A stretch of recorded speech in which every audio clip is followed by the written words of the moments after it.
Téléspectateurs de la radio et télévision Tambara, vous pouvez désormais suivre votre chaîne de télévision préférée Tambara sur le satellite BadrSat 7, angle 26 degrés Est, fréquence 11010, polarisation verticale, symbole REC 27500.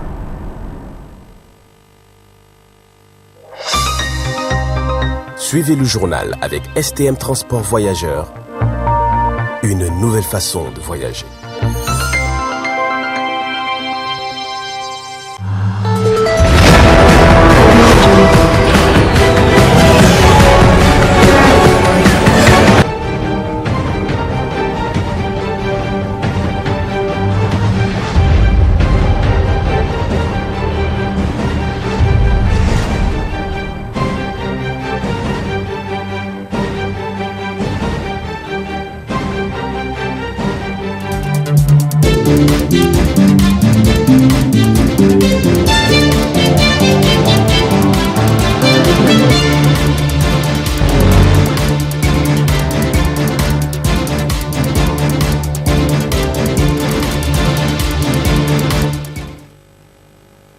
Bonsoir à toutes et à tous et ravi d'être avec vous à cette édition d'information. Cérémonie d'ouverture de la dernière rencontre régionale physique de la mise en œuvre du projet renforcement de la protection des femmes et des filles contre les violences sexuelles et sexistes dans les régions du Sahel. C'est lundi 5 septembre 2022 à l'hôtel Bravia de Niamey sous la présidence du ministre de l'Industrie et l'Entrepreneuriat, des jeunes représentants, la ministre de la Promotion de la Femme et de Protection de l'Enfant. Suivez plutôt.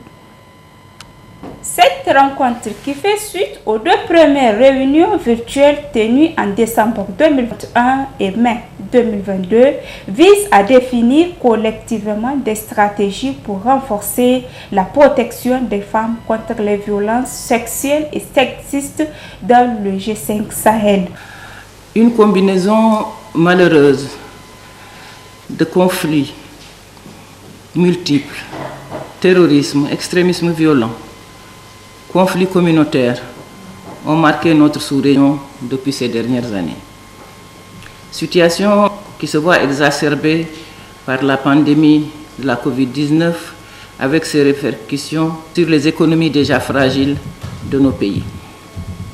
Les intempéries de ces dernières années, dues au changement climatique, ont apporté aussi leur lot de désolation. Cette combinaison de fait a exacerbé de façon inquiétante les violences sexuelles et sexistes sur les femmes, les enfants, qui constituent les couches les plus vulnérables de nos sociétés. Couches sur lesquelles repose pourtant l'avenir de nos pays. Avenir qui peut être compromis si nous ne trouvons pas de solution pour la protection de nos femmes et de nos jeunes, source de nos espoirs pour demain. Face à cette situation, nous saluons l'initiative du bureau de l'envoyé spécial de l'Union africaine, avec le soutien du gouvernement du Grand-Duché de Luxembourg, d'organiser cette rencontre d'aujourd'hui. Au Niger, les chiffres parlent d'eux-mêmes dans le mot d'ouverture de l'ambassadeur extraordinaire du système des Nations Unies au Niger. En 2021 au Niger, la prévalence globale des violences faites aux femmes et aux filles au cours de la vie est de 29% pour les deux sexes. Une prévalence globale des violences basée sur le genre, quant aux femmes et aux hommes, et ça s'élevait à 29%. Mais bien entendu, les femmes sont surreprésentées. Dans ces violences, elles correspondent à plus de 38%. Si ces indicateurs ont connu une considérable baisse depuis 2015, il n'en demeure pas moins que des efforts restent encore à fournir pour donner un sens à l'intérêt supérieur de l'enfant et son droit à l'éducation. Les femmes et les filles au Niger peuvent toutefois regarder sereinement l'avenir grâce à la détermination des autorités à créer avec urgence une rupture sur les questions des violences basées sur le genre, de la promotion et de la protection de la femme et de la fille. Face à ces défis, Madame Anne Kemer affirme que ces pays doivent accélérer et joindre les efforts. Face à ces défis, nous devons accélérer et joindre nos efforts pour assurer l'épanouissement de chaque femme et chaque fille. Alors que les défis sont souvent les mêmes dans les pays, les réponses ne le sont pas toujours. Et cette rencontre régionale permettra d'identifier les meilleures réponses de manière conjointe pour profiter à tous. L'envoyé spécial de la Commission de l'Union africaine pour les femmes, la paix et la sécurité, Madame Pineta Diop, a d'abord insisté sur la transformation des femmes avant de s'appesantir sur ce phénomène qui gangrène les pays du G5 Sahel. Notre rencontre d'aujourd'hui est le fruit d'une démarche des femmes du Sahel qui remonte à plusieurs années avec l'appui de la Commission de l'Union africaine. En effet, en juillet 2015, de concert à l'époque avec le Bureau des Nations Unies pour la région du Sahel, le soubassement de cet appui conjugué était basé sur le constat que face aux multiples défis sécuritaires, sociaux et politiques que traverse cette région, ce sont les femmes et les filles qui portent le fardeau le plus lourd de l'impact sur les communautés et la société en général. Une de ces conséquences les plus débilitantes est le cycle interminable de violences faites aux femmes et aux filles. Si nous voulons transformer cette région, si nous voulons transformer l'Afrique, nous devons mettre au milieu de cette transformation le leadership, les femmes ici présentes, mais les femmes qui sont à tous les niveaux, surtout au niveau rural. Enfin, notons que, de manière spécifique, cette rencontre régionale physique vise à lancer le rapport sur la situation des violences sexuelles et sexistes dans le G5 Sahel, valider le plan d'action régional de prévention et de protection contre les violences sexuelles et sexistes et des mécanismes de coordination, identifier des approches régionales de mobilisation des ressources pour lutter contre les violences sexuelles et sexistes et les partenaires financiers potentiels. Plaider pour des mécanismes et la mise en place des centres à guichet unique pour approche holistique et pluridisciplinaire en termes de fourniture en besoins médicaux, juridiques, médico-légaux, d'enquête, psychosociaux et de sécurité en vue d'aider les victimes de violences sexuelles et sexistes. Enfin, partager les expériences et les bonnes pratiques entre les pays. Je vous invite à présent à suivre le discours de la représentante de la ministre de la Promotion de la Femme et de la Protection de l'Enfant à l'occasion. L'étude cartographique sur la protection des femmes et des filles contre la violence sexuelle et sexiste dans la région du G5 Sahel a été conduite avec la contribution des pays. L'étude montre les grandes avancées significatives de la prise en charge des violences sexistes et sexuelles. Elle montre également que les solutions existent dans la prévention et la protection des violences faites aux femmes et aux filles. Mesdames et messieurs, la violence sexuelle et sexiste contre les femmes et les filles est inexcusable et inacceptable. Il s'agit d'une atteinte grave à leurs droits humains et à leur dignité. Cette forme de violence, en plus de fragiliser les personnes, leurs familles, met en mal la cohésion sociale au sein de nos communautés et prive le Niger d'un potentiel humain important. Le gouvernement du Niger considère les actes de violence perpétrés contre les femmes et les filles comme de graves atteintes à la dignité humaine.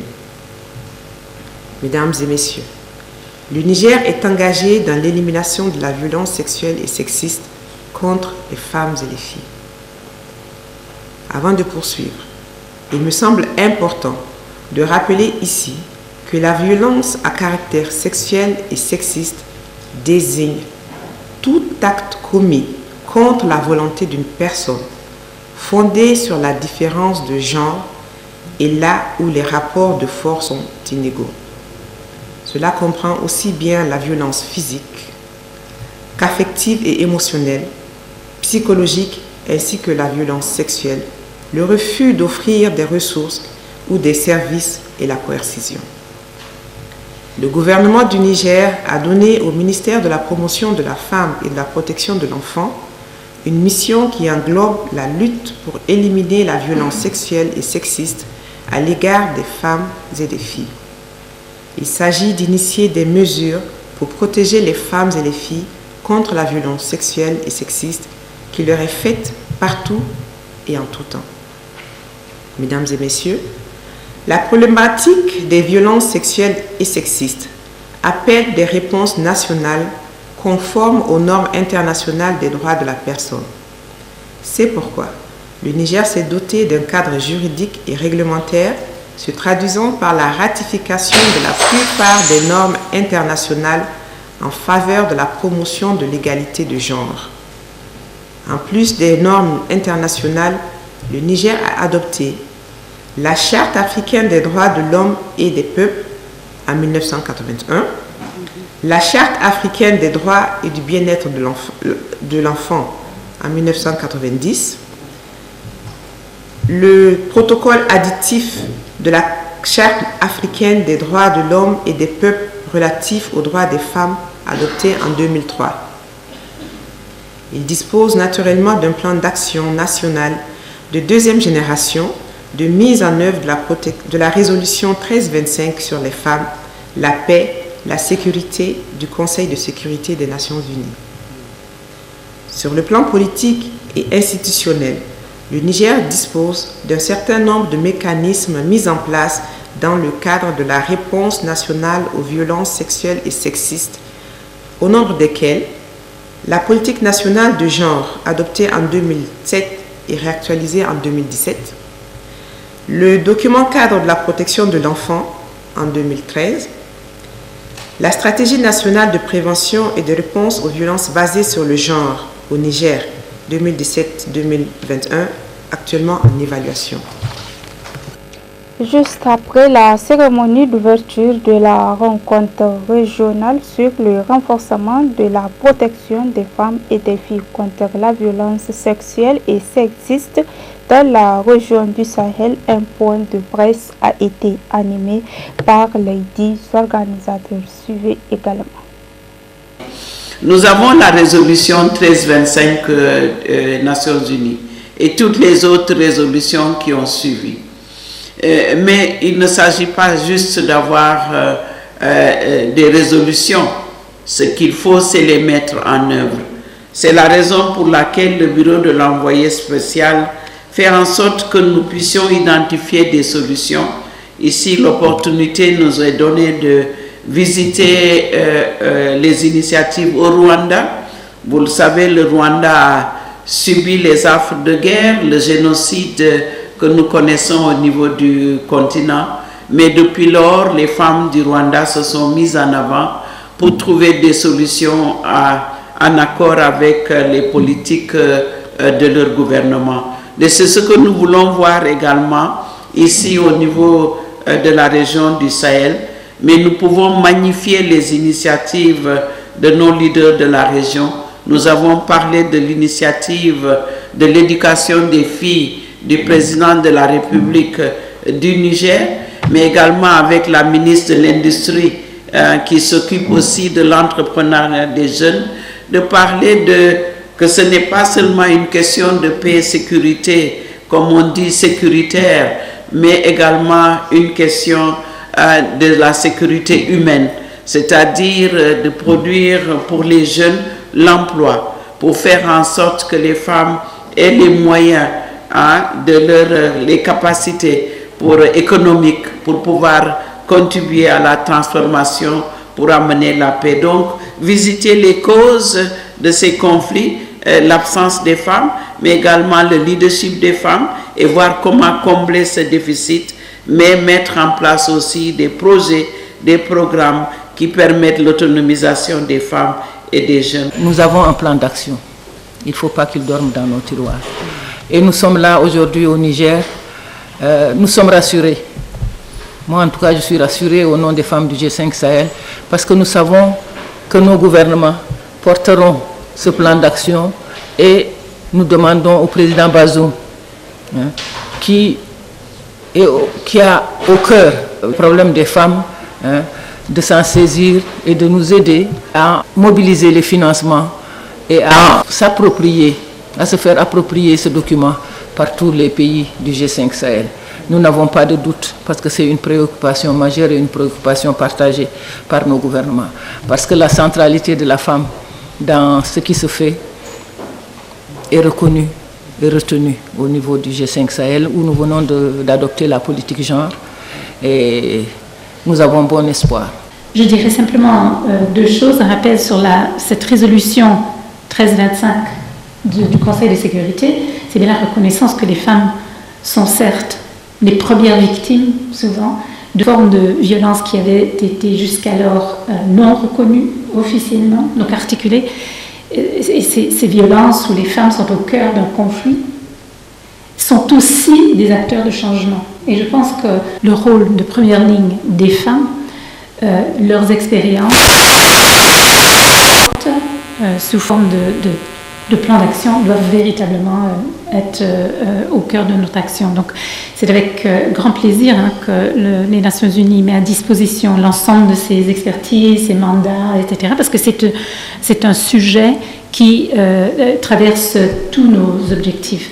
Je crois qu'enfin, j'aimerais souligner le leadership politique ici au Niger qui se traduit non seulement en termes de politique et de plans d'action nationaux, mais ce sont aussi des budgets, ce sont aussi des plateformes et l'occasion de voir et d'entendre les femmes et la jeunesse en particulier travailler pour éradiquer toute forme de violence et éradiquer tous ces obstacles qui font que la femme est sous-représentée et son potentiel donc pas mis à disposition du développement du pays. Donc, autre aspect de l'actualité, récemment, la section PNDS Taria de l'arrondissement communal Niamey 5 a rendu publique une déclaration dans laquelle ils annoncent l'adhésion au parti du commandant à la retraite Idé Saini. Écoutez à ce sujet l'interview que nous a accordé Abdelkader Tahirou Jubo des sections de Gawaï. Pour consolider, il faut essayer de réunir d'abord ceux qui sont là dans le parti. Ceux qui ont déjà quitté ou bien qui sont un peu frustrés. L'objectif, c'est de les ramener parmi les siens. L'avancement, c'est d'aller vers d'autres personnes, comme l'a dit le président. Tout celui qui peut nous amener une seule voie n'est pas à négliger chez nous. À plus forte raison, des hommes de grande taille, de grande dimension politique, économique. Et donc vraiment, voilà l'objet du meeting de la fois passée qui nous a fait amener un grand homme de taille, en l'occurrence Idé Saini, qui fut resté maire de la ville de Niamey au temps de la transition.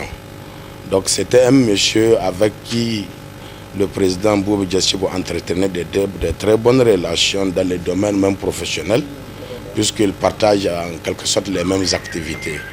L'autre, c'est un ingénieur en génie civil, et celui-là, c'est un promoteur immobilier. Donc il y a un lien, d'abord économique, il y a un lien amical, et au-delà de ça, il y a un lien aujourd'hui fraternel et politique. Et c'est ce qui s'est concrétisé la fois passée, dont vous avez fait le constat. Le message que j'ai à dire aux militants, c'est de tenir toujours compte du slogan du parti. La consolidation de nos acquis, qui sont nos militants, qui sont nos programmes qui s'exécutent positivement, qui sont vraiment les grandes réalisations que le président de la République et le gouvernement est en train de faire. Aujourd'hui, nous avons vu plusieurs améliorations dans les conditions de vie des Nigériens sur le plan sécuritaire. Aujourd'hui, nous avons vu les investissements et les prouesses que nos forces de défense et de sécurité ont eues. Donc cela doit encourager. Au-delà de ça, côté économique, nous voyons les grands projets de développement économique qui sont en train de se réaliser. Entre autres, il y a le barrage de Kandaji, il y a aussi le projet du pipeline, il y a aussi la grande muraille verte. Il y a pas mal de choses qui prouvent aux camarades et aux Nigériens tout entiers que vraiment nos dirigeants sont en train de se battre sur tous les fronts pour pouvoir amener le pays même à l'émergence. Donc, politiquement, c'est des choses, c'est des actions qui peuvent aussi être jugées positives et qui peuvent être mises dans le compte du gouvernement et de nous-mêmes qui sommes les militants. C'est une fierté pour nous. J'appelle nos camarades à resserrer les rangs, à continuer le combat, puisque le combat ne doit pas s'arrêter. Nous sommes toujours en perpétuel combat. Nous devrons continuer. Même les élections de 2026, ça se prépare dès aujourd'hui. Ce n'est pas à la veille qu'on doit dire que non, on doit aller vers les gens. Nous allons continuer cette dynamique pour qu'en 2026, qu'il n'y ait même pas de deuxième tour ou bien que Niamey nous appartienne totalement. Déjà, nous sommes fiers, ici à la section 5. Nous sommes l'une des sections qui ait donné le meilleur score en termes de résultats aux élections, que ce soit présidentielle, que ce soit aussi local. Cela se prouve quand vous partez à la mairie. Aucun parti n'est devant nous en termes de conseillers. Nous sommes au même pied d'égalité. Et qu'est-ce qui nous dit que peut-être même que la mairie peut être à notre guise bientôt, ou bien pour toujours aux prochaines.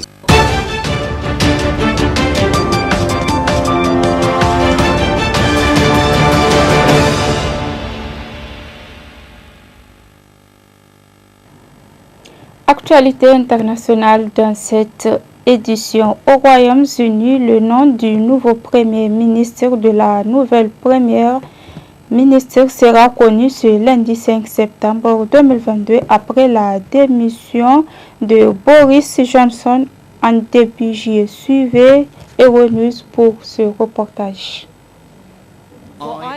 Qui de Liz Truss ou Rishi Sunak sera le nouvel occupant du 10 Downing Street? Dans seulement quelques heures, les Britanniques auront le nom de leur nouveau Premier ministre. La course entre ces conservateurs se déroule depuis que Boris Johnson a annoncé sa démission début juillet. Avec une expérience plus aboutie, l'actuelle secrétaire d'État aux Affaires étrangères, Liz Truss, est donnée favorite. Elle serait la troisième femme à occuper ce poste après Margaret Thatcher et Theresa May. Bien qu'elle se soit engagée à réduire les impôts, elle a aussi la réputation d'être inflexible et cela s'est vu dans les négociations avec Bruxelles. Son cadet Rishi Sunak a été ministre des Finances. Il a promis de lutter contre l'inflation tout en jugeant irréalistes les promesses de réduction d'impôts de son adversaire. Bien que sa courte carrière politique l'ait vite mené au sommet, il a été accusé d'avoir un rôle dans la chute de Boris Johnson et critiqué pour sa vie très luxueuse. Près de 200 000 membres du Parti conservateur ont voté vendredi dans un climat tendu face au prix exorbitant de l'énergie. Le vainqueur prendra ses fonctions dès mardi. Suivez toujours Euronews concernant la guerre en Ukraine dans une localité appelée Nikopol où les habitants sont contraints de fuir leur domicile la nuit pour éviter les bombardements. Suivez. En Ukraine, face au bombardement sur Nikopol, de nombreux habitants de la ville et des localités voisines ont pris la décision de quitter leur domicile durant la nuit pour aller dormir ailleurs dans la région de Dnipropetrovsk. Depuis près de 2 mois, Nikopol, situé à environ 10 km en aval de la centrale nucléaire de Zaporijjia, est attaquée. Cette professeure de mathématiques, contrainte de dormir sous une tente avec son mari, rentre chaque jour à Nikopol pour vérifier l'état de sa maison et travailler. Jusqu'à présent, la maison est intacte. Chaque fois que nous partons, nous sommes inquiets. Je prie Dieu pour que nous puissions revenir dans notre maison et qu'elle soit intacte. Certaines personnes se sont retrouvées sans maison. Les Russes bombardent la nuit quand les gens dorment. Au cours des derniers jours, ils ont même commencé à bombarder pendant la journée. Cette femme espère, elle aussi, pouvoir rentrer chez elle à Nikopol avec son fils et que les Russes soient chassés de la centrale. Nous n'avons pas peur de la centrale de Zaporijjia, mais peur pour les gens d'ici. Les soldats russes bombardent la centrale et accusent ensuite nos soldats. Pour les Ukrainiens, ça n'a pas de sens de la bombarder parce que l'Ukraine sait ce qu'a été Tchernobyl. personne n'aurait l'idée de bombarder la centrale nucléaire. Nous attendons avec l'espoir que les soldats russes en soient chassés. La centrale, qui reste au cœur des préoccupations nationales et internationales, a de nouveau perdu la connexion au réseau électrique externe. C'est ce qu'a annoncé ce samedi l'Agence internationale de l'énergie atomique. Messieurs, dames, c'est l'essentiel de l'actualité. Merci pour votre aimable attention. Restez en compagnie de nos prochaines éditions. Au revoir.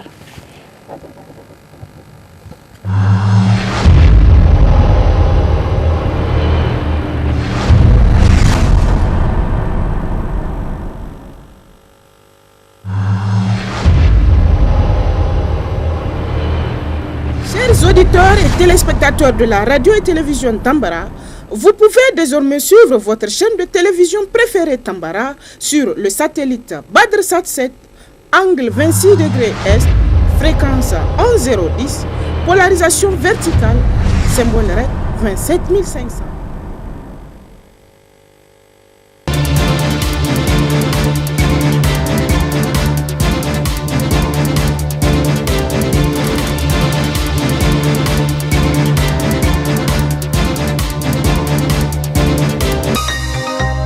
Ce journal vous a été présenté par STM Transport Voyageurs.